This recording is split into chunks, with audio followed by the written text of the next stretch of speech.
If you find yourself in the unfortunate position of the defroster not working on a Kenworth T680, what's likely happened is that in the center of the HVAC ductwork, this actuator, there's a central actuator here, has probably been snapped off by this blend door actuator.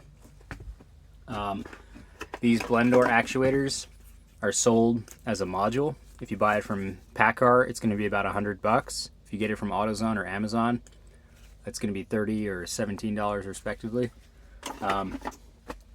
What you're going to need to do is remove the dashboard of the truck.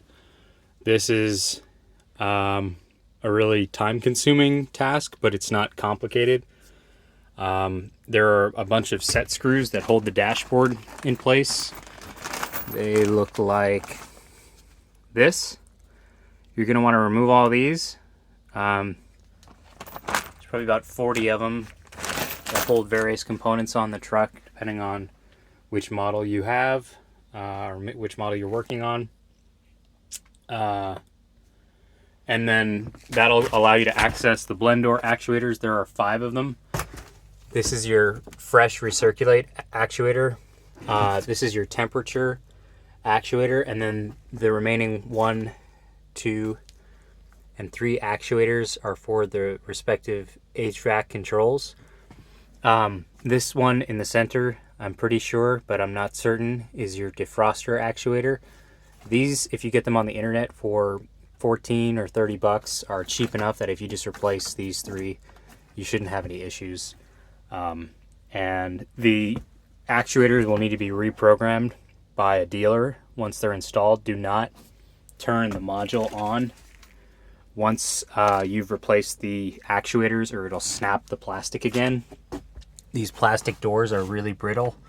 This one snapped off on this side, and in order to get these out, to do the repair, if one of these doors has snapped, there are these these little screws here. There's one there and here and on this side. You don't have to take this entire thing out. You should be able to just undo those 3 screws and pry these apart, cut this and pull these 2 plastic pieces apart. That should give you just enough space to get one of the new doors in there. If your blower motor has failed, that can be replaced here.